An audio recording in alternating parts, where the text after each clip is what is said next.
जामखेड शहरातील आरोळे नगर येथील अनुसूचित जाती व नवबौद्ध मुलांची शासकीय निवासी शाळेच्या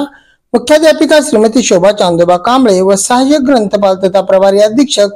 खंडू गजेंद्र होगळे यांना निलंबित करण्यात आले असून दिनांक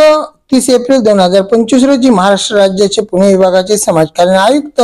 ओम बकोरिया यांनी तसे आदेश काढले आहेत। याबाबत सविस्तर असे की जामखेड शहरातील आरोळे नगर येथील अनुसूचित जाती व नवबौद्ध मुलांची शासकीय निवासी शाळा या ठिकाणी 20 एप्रिल 2025 रोजी सायंकाळी 8 वाजता तसेच 21 एप्रिल रोजी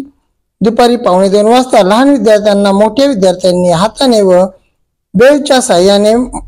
मोठ्या प्रमाणावर मारहाण करत रॅगिंगचा प्रकार करण्यात आला होता। त्याबाबतचा व्हिडिओ समाज माध्यमांवर व्हायरल झाला, त्यामुळे समाजात मोठा असंतोष निर्माण झाला होता। मात्र सदर घटना घडून 3 दिवस झाल्यानंतर या शाळेच्या मुख्याध्यापिका शोभा कांबळे व प्रभारी अधीक्षक खंडू होगळे यांनी सदर घटनेबाबत वरिष्ठ कार्यालयास कोणतीही लेखी माहिती अथवा तोंडी कल्पना दिली नाही।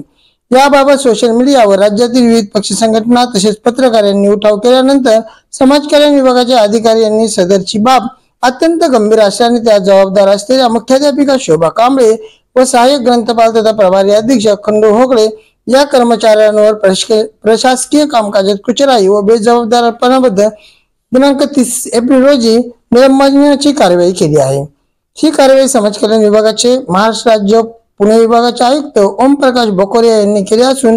अहिल्यानगरचे समाज कल्याण सहाय्यक आयुक्त प्रवीण कोरगंटीवार यांच्या मार्फत अंमलबजावणी करण्यात आली आहे। तर माहितीस्तव सामाजिक न्याय व विशेष सहाय्य विभागाचे प्रधान सचिव महालेखापाल कार्यवाहीस्तव प्रादेशिक उपायुक्त समाज कल्याण विभाग